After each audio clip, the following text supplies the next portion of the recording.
Good morning, everybody, and welcome to Recovery Classroom. My name is Drew. I am an alcoholic through and through. And today, I'm a recovering alcoholic, and I could not be any more grateful. It's Crosstalk night tonight at 7 o'clock, 5747 East Pea Ridge Road in Huntington. If you are local to the Huntington, West Virginia area, come on down and hang out with a group of like-minded drunks and drug addicts all sitting around talking shop and having fun for the quickest hour in recovery. Never a dull moment and never a dull topic of conversation. And occasionally, you might see a kitten running through the room, which that's a whole long story, whole other story in of itself. So tonight at 7 o'clock, we'll see you there. Over the last couple of days in the monologues, I've made the comment a couple times where it made rational sense, logical sense in my mind that since I was an alcoholic and I wanted to stop drinking, I probably needed to start hanging out with people who had figured out how to stop drinking. Didn't take rocket science. If you're a drug addict and you want to stop using drugs, you should probably start hanging out with people who have figured out how to stop using drugs.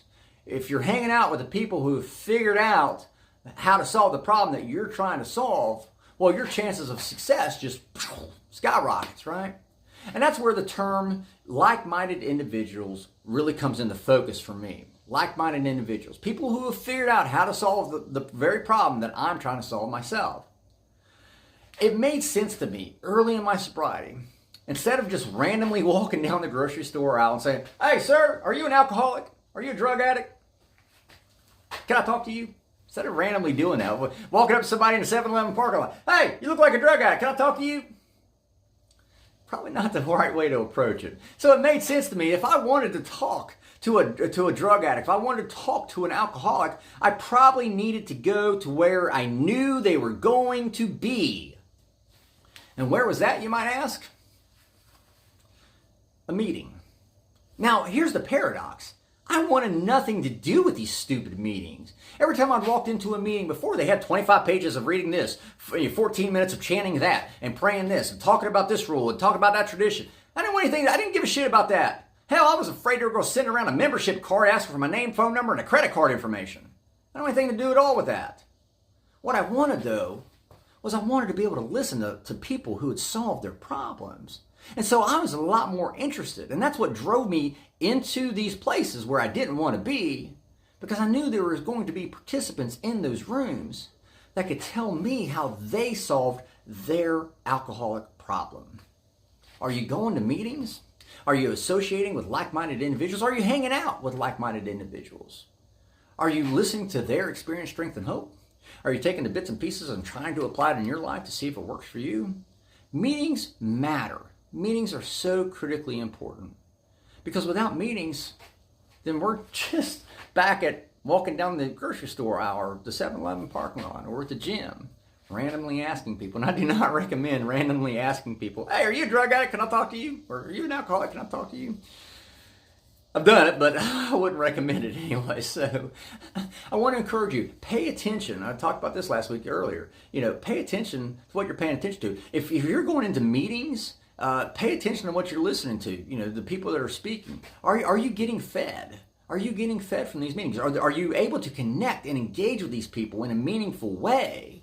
Are you getting fed their experience, strength, and hope? Matter of fact, just the other night, I was outside of a meeting, after a meeting, and I was talking to another alcoholic, and he even reiterated the importance of the meeting before the meeting and the meeting after a meeting. When I go to meetings, it wasn't just what was being said in the meeting. I was listening to what was being said before the meeting and after the meeting as well. Meetings are critically important. But if you're going to a meeting where you're not getting fed, it sounds like you probably need to find another meeting. The good news is there's plenty of meetings to go around. Just last night, I was on our local meeting guide app, and there was a couple flagship meetings. These were the flagship meetings in my area when I first came in the rooms. And these meetings had been around for years. They're gone. They're gone. And my first thought was, oh my God, what about the newcomer? They're not going to have the same benefit that I had, going into those flagship meetings. Here, the good news is there's still other meetings. If you walk into a meeting and you're not connecting, you're not engaging, you're not getting fed, find another meeting. It's just like a restaurant, right? Ask your spouse next time. Ask your significant other, "Honey, where do you want to eat tonight?" See what they say. I think we all know how that goes anyway. At least I know how that ends in my family whenever I ask that question. Just like a restaurant, though. If I'm hungry, I've got a million different options, right? I got the McDonald's, got the Wendy's, got the Arby's, got whatever, Chipotle. I've got it all depends on what kind of food I want to be fed. If I'm going into a restaurant and I'm not getting fed, and chances are I need to find another restaurant. If I'm going into a meeting and I'm not getting out of the meeting what I'm looking for, then I probably need to find another meeting. I will say this. Going to any meeting is better than no meeting at all. I've never walked out of a meeting. In the 3 years I've been in meetings, I've never walked out of a meeting without getting something out of that meeting. That's 100% God's honest truth. Now, there have been meetings I've go to where I get more out of than other meetings. That's fair, and that's possible. And that's why we want to see as many meetings as possible. We want to give you, the newcomer, as many opportunities, as many different restaurants, proverbial restaurants, if you will, to come in and get fed. You want to go into one meeting and they're not serving what you're looking for, then that's fine. Let's go to another meeting. It's just like recovery in general. AA for me is the only thing that worked, and I thank God it's the only thing that worked. I thank God it worked for me, I should say. I tried everything else and nothing worked. AA for me was the only thing that worked. However, I'm not going to sit here and tell you it's the only thing that's going to work for you, because that's just not true. If AA doesn't work for you, that doesn't mean you're hopeless. That just means there's something else out there that we got to help you find.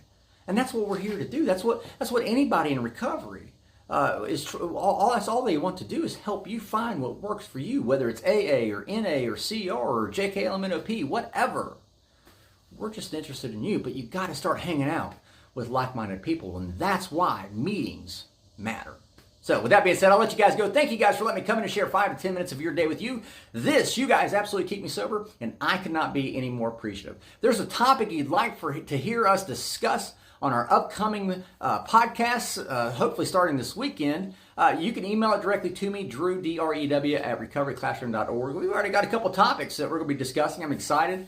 Eric and Brenda are on board, and so there's always great dialogue there. But yeah, email it to me. We'll take a look at it, see if we get it into the pilot. So we'll be talking again soon, guys. Remember, you can't get drunk if you don't take that first drink.